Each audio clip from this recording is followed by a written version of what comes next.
Hey guys, it's Alex C. And some Irish midget. Hey guys, it's Alex C. Are you going to say Patrick R or not? Hey guys, Alex and Patrick out here at the range with the new Strike One pistol. So, why don't you tell us about it? Well, this is pretty cool actually. We got the opportunity to test this from Sooner State Arsenal. Yeah. And Great folks. yeah, it's supposed to be a really unique firearm. It's kind of cool because it doesn't use a Browning style short recoil operating tilting barrel, which is refreshing. I don't know about you guys, but I'm a little burnt out on how every handgun nowadays either is blowback or uses the tilting barrel operation. Yeah, with the exception of the new Walther CCP, I think everything is the same old kind of flavor. Absolutely, and it is refreshing because this uses a revived over 100-year-old system called the Bergman system, where there's a Y block that that kind of delays the barrel as it comes back and locks it at the halfway point. That allows the slide to unlock and come back. It's very unique. There's some advantages to this system that the people at Arsenal are claiming. And also, it has one of the lowest bore axes on the market. I almost think they want to say it's the lowest on the market. I believe that Arsenal does claim it is the lowest on the market, and I don't think anybody has refuted that claim as of yet. Yeah. Yep, so anyways, I guess the idea of that is the recoil is more in line with your hand since it's lower, doesn't recoil as much, but I'd like to shoot it before we judge it. Yeah, now I've had a couple of mags through the gun before you showed up today. Okay. And I'll have to say that even just picking it up, it feels like no other handgun I've ever held. I really enjoy how it kind of melts into your hand. And I know that sounds gimmicky and marketing languagey, but it really does. It feels like an extension of my arm. It fits very well. It's very instinctive to point.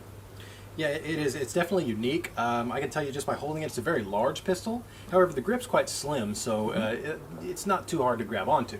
Right. It almost sits down inside your hand. Yeah. If that makes any sense to you guys, that's the best way I can put it. And it's got a nice beaver tail on the back, so there's no way you're really going to get bit by the slide, which is nice. Yeah. Everything's laid out in a good way. I don't want to say it's Glock-like because aside from the polymer frame, it's not. It doesn't operate like a Glock. It doesn't feel like a Glock. The only thing it has in common with a Glock is striker fired. It's striker fired. Yep.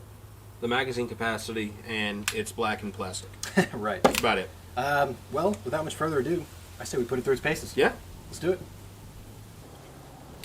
All right, guys. So I'm going to go ahead and try to shoot this kind of quickly. I'm not Jerry Micklick or anything on our grizzly target down there. A couple things I want to go ahead and touch on. As always, I'm going to go ahead and kind of cover the controls, and they're really straightforward on this gun.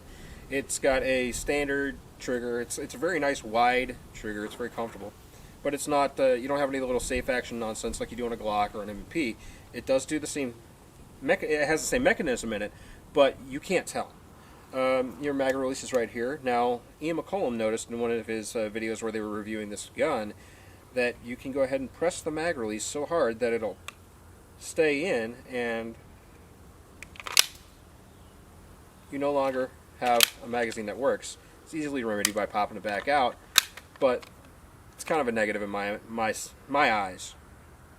So let's go ahead and load up a mag of 17 rounds here and shoot it quickly, I guess.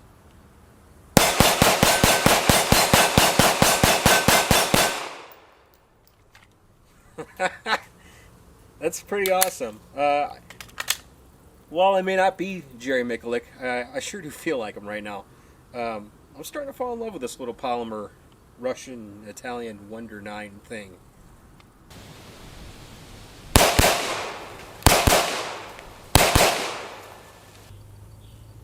Alright guys, so now I get to shoot the Arsenal Strike One. I'm pretty excited about this. I've never shot a pistol using the Bergman system, so let's see what it's all about.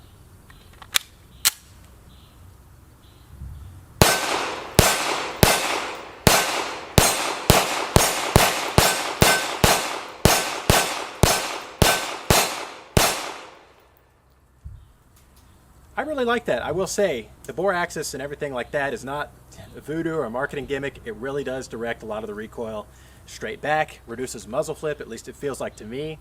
Right before this, I was actually shooting a Glock pistol, and this is something else. I would recommend you shoot one if your local range actually rinse these out. But I'm going to do a couple more mags, see if I find something else out about it. Alright, so I'm going to see if the Strike One passes the limp wrist test. I'm not going to put hardly any pressure on the back of the gun. Hopefully it cycles. If it does, great.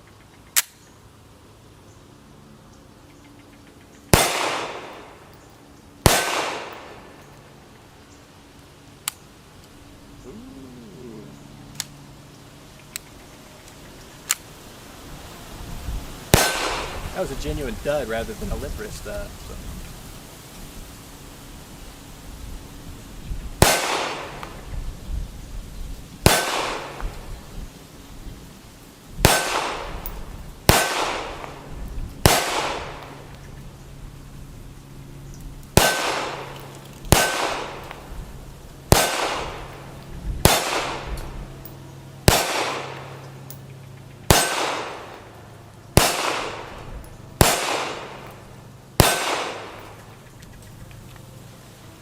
Not bad. You know, I did that with a VP9 a while back, and it was very susceptible to lip wristing. This was not. So, there you go.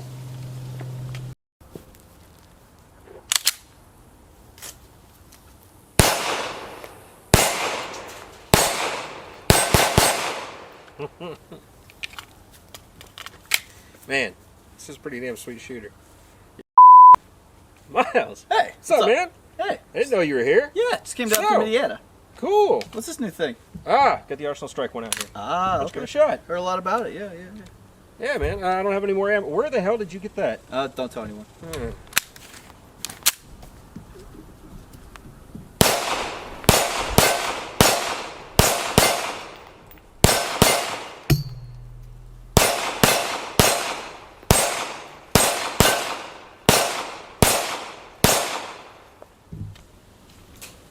Hey, Patrick, does anyone know you have this? Yeah. Sooner State Arsenal sent it to me. Okay, they won't mind if I walk away with it, right? I will. Okay, just making sure. Just want to be on the same page. Okay.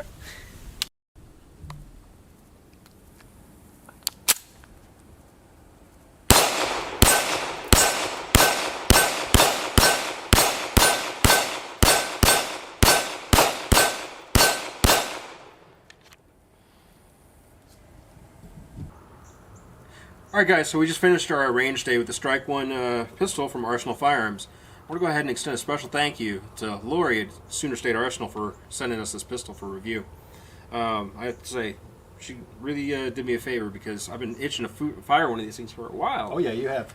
You've seen me getting on the internet and looking at them like, do I really want to go ahead and take that plunge? So I think, I can't recall the MSRP offhand, so I'm going to have it annotated right here. But it is a little bit steep for a polymer frame pistol that's striker fired. It's kind of a negative in my opinion. Of course, I mean, you're paying a lot. It is a striker fire gun. However, it is very unique. There's no other pistol on the market right now I know of that uses the Bergman locking system. No. As we saw today, the bore axis does, I think it shoots fantastic. It's a wonderful really shooter. does. My only pick, personally, would be the trigger. It's a little mushy. It doesn't quite stack like maybe a Glock or something. I can see myself getting used to that, though. You know, you mentioned that, but I think it's more like a double-action revolver. It's like a very light double-action Like revolver. if when I had my MR73, when I turned it all the way back as far as the mainspring pressure, it was a lot like that. It's unusual to describe how that works in a semi-automatic handgun. This is not to say the trigger's bad. I'd No. like to not say that. It's just unusual, and it would take me some time to get used to it. And I picked it up, and after 2 mags, I had got the trigger figured out well enough to go ahead and be quick on target.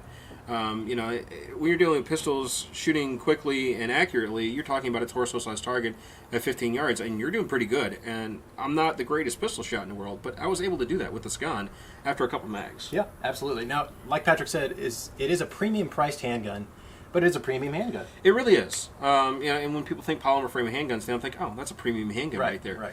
But, to put it in perspective, I purchased a Sphinx SDP Compact a while back after we reviewed it because I fell in love with it. I'm going to be doing the same thing with this gun, as I am in love with the gun. That's a wise choice. I think it'd make a great asset to your collection and a lot of people who maybe just are interested in a non-tilting barrel gun. Yeah. Now, I have heard some criticisms of this gun when I was looking at some of the other reviews before I got out to the range. I was a little bit excited, wanted to see what other people thought about it. And they said that the trigger was too light for a defensive handgun, and we need to remember that it's not a defensive handgun. This was intended to be a military firearm. That's true. So, I mean, as a military firearm, I think it's a great gun. It's awesome. It's not a concealed carry piece. It's not something that you would do anything other than go into war with. Right. It makes a fantastic race gun, like for competition. And I'm gonna go ahead and sign myself up for the next IPC, whatever. That's it. Yeah, those guys. Whatever alphabet soup it comes out here to my range and throws matches. So I'm going to go ahead and sign myself up for one of those and run this gun in it and see how well it does. I think that's a great idea. There's no better way to prove what a pistol can do than actually entering it in competition. Patrick, I don't think you have much experience in competition, so that would be really cool to see how this performs, especially from someone who has a lot of experience shooting, but not necessarily behind, with the timer behind their head. Right, yeah. I have literally no experience with the timer behind my head, and I think if I were to go ahead and run something like a Glock 17 and then this back to back, that might be pretty telling. Yeah, I think so. That would be a really cool test. Anyways, I think we had a great range day with this thing. Yeah, I enjoyed it. It's awesome. Yeah. Anyways, guys, this is Alex C. And Patrick R. and Miles back here. We'd like to thank Miles behind the camera, actually. Also, Ventura Munitions provided the ammunition for this gun today. And Grizzly Target provided the steel that we were ringing with this gun. So, we'd like to thank those guys, as always. Also, if you want to drop a comment, maybe the like button or subscribe, which would be really cool. Even if you wanted to go ahead and hit the thumbs down button because you don't like my stupid Irish face. That would be okay too, I guess. But I guess until next time, guys, this is TFP TV, and we'll see you next time.